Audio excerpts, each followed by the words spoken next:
사랑합니다. 전도사님과 함께하는 하루 한 장에 온 모든 친구들을 환영하고 축복합니다. 우리가 지난 시간에 이어서 함께 볼 말씀은 욥기 32장 말씀입니다. 우리 가지고 있는 성경책이나 화면에 나온 자막을 통해서 한 마음으로 같이 읽어보도록 하겠습니다. 전도사님이 가지고 있는 성경책으로는 구약 792쪽에 있는 욥기 32장 말씀입니다. 욥이 자신을 의인으로 여김으로 그 세 사람이 말을 그치니 람 종족 부스 사람 바라겔의 아들 엘리우가 화를 내니 그가 욥에게 화를 내면 욥이 하나님보다 자기가 의롭다 함이요. 또 세 친구에게 화를 내면 그들이 능히 대답하지 못하면서도 욥을 정죄함이라. 엘리우는 그들의 나이가 자기보다 여러 해 위이므로 욥에게 말하기를 참고 있다가 세 사람의 입에 대답이 없음을 보고 화를 내니라. 부스 사람 바라겔의 아들 엘리우가 대답하여 이르되 나는 연소하고 당신들은 연로함으로 뒷전에서 나의 의견을 감히 내놓지 못하였노라. 내가 말하기를 나이가 많은 자가 말할 것이요 연륜이 많은 자가 지혜를 가르칠 것이라 하였노라. 그러나 사람의 속에는 영이 있고 전능자의 숨결이 사람에게 깨달음을 주시나니 어른이라고 지혜롭거나 노인이라고 정의를 깨닫는 것이 아니니라. 그러므로 내가 말하노니 내 말을 들으라. 나도 내 의견을 말하리라. 보라, 나는 당신들의 말을 기다렸노라. 당신들의 슬기와 당신들의 말에 귀 기울이고 있었노라. 내가 자세히 들은즉 당신들 가운데 욥을 꺾어 그의 말에 대답하는 자가 없도다. 당신들이 말하기를 우리가 진상을 파악했으나 그를 추궁할 자는 하나님이시요 사람이 아니라 하지 말지니라. 그가 내게 자기 이론을 제기하지 아니하였으니 나도 당신들의 이론으로 그에게 대답하지 아니하리라. 그들이 놀라서 다시 대답하지 못하니 할 말이 없음이었더라. 당신들이 말없이 가만히 서서 다시 대답하지 아니한즉 내가 어찌 더 기다리랴. 나는 내 본분대로 대답하고 나도 내 의견을 보이리라. 내 속에는 말이 가득하니 내 영이 나를 압박함이니라. 보라, 내 배는 봉한 포도주통 같고 터지게 된 새 가죽 부대 같구나. 내가 말을 하여야 시원할 것이라. 내 입을 열어 대답하리라. 나는 결코 사람의 낯을 보지 아니하며 사람에게 영광을 돌리지 아니하리니 이는 아첨할 줄을 알지 못함이라. 만일 그리하면 나를 지으신 이가 속히 나를 데려가시리로다. 아멘. 오늘 함께 본 욥기 32장에서는 엘리우라는 인물이 처음으로 등장하게 됩니다.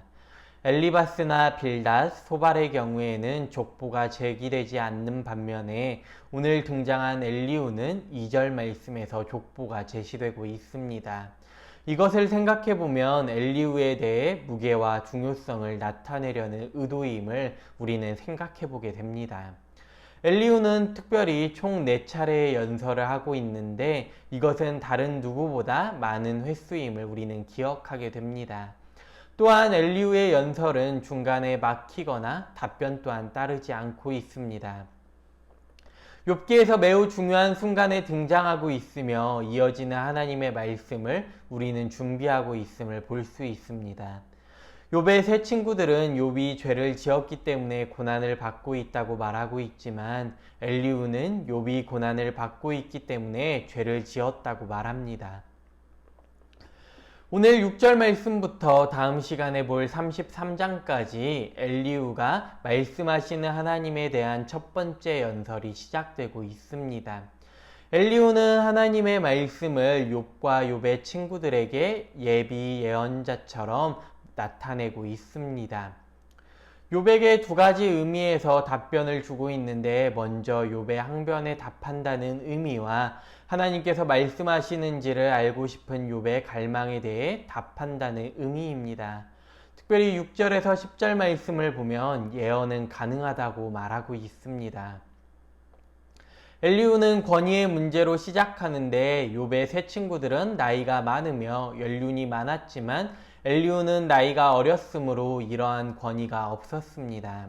엘리후는 9절 말씀에서 연장자와 경험 있는 사람들이라고 반드시 지혜와 올바른 판단력이 있는 것이 아니며 나이가 든다고 할지라도 이렇게 되지 않는 것이 분명하다고 주장하고 있습니다. 그러면서 엘리후는 자신이 하나님의 감동을 받았고 깨달음을 주셨다고 말하면서 자신의 말을 들으라고 말하고 있습니다. 11절에서 16절 말씀을 보면 예언은 꼭 필요하다라고 말하고 있습니다. 앞에서 예언이 가능하다고 엘리후가 말했는데 이어서 예언은 꼭 필요하다라고 말하고 있습니다. 엘리후는 하나님의 말씀이 절대적으로 꼭 필요하다고 말하고 있습니다. 사람의 지혜나 세상의 전통, 연륜 있는 자들의 명철은 욥이 겪고 있는 고난의 해답을 제시하지 못하기 때문입니다. 그리고 17절에서 22절 말씀을 보면 예언은 긴급하다라고 말하고 있습니다. 엘리후는 자신과 세 친구를 대비하면서 욥이 겪는 고난을 해결하려면 반드시 하나님의 입이 되어 말을 해야 한다고 말하고 있습니다. 그렇기 때문에 욥의 상황에서 하나님의 말씀이 긴급하게 필요함을 우리는 깨닫게 되는 것입니다. 오늘 엘리후의 연설을 통해서 우리가 살고 있는 이 시대 속에서 우리는 하나님의 말씀이 얼마나 중요한지 다시 한번 생각해 보게 됩니다. 오늘을 살아가고 있는 우리의 삶 가운데에 말씀으로 우리와 함께 하시는 하나님이심을 기억하며 날마다 하나님의 말씀을 가까이 하며 살아갈 수 있는 우리의 삶이 되기를 간절히 부탁합니다. 함께 기도하겠습니다. 참 좋으신 하나님 아버지, 은혜와 사랑에 감사합니다. 오늘 말씀을 통해 하나님의 말씀이 우리의 삶 가운데 꼭 필요함을 다시 한번 생각해 보게 됩니다.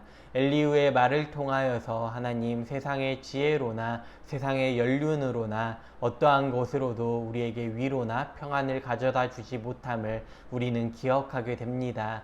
이 시대를 살아가는 삶 가운데 정말로 하나님의 말씀이 우리 삶 가운데 얼마나 중요한지 말씀을 통해 깨닫게 되었사오니 우리가 날마다 살아가는 동안에 하나님의 말씀을 가까이 하며 하나님의 말씀을 듣기를 간절히 원하는 우리의 삶이 될 수 있도록 인도하여 주옵소서. 날마다 말씀을 통해 우리에게 말씀하시는 하나님의 음성을 듣기로 원하오니 우리가 말씀을 가까이 하며 날마다 기도하며 하나님으로부터 받은 지혜로 말미암아 살아갈 수 있는 삶을 살아가게 하여 주옵소서. 감사드리며 예수님의 이름으로 기도합니다. 아멘. 오늘을 살아가는 이 시대 가운데에 오직 진리이신 말씀을 붙들며 하나님을 의지하며 살아갈 수 있기를 간절히 부탁합니다.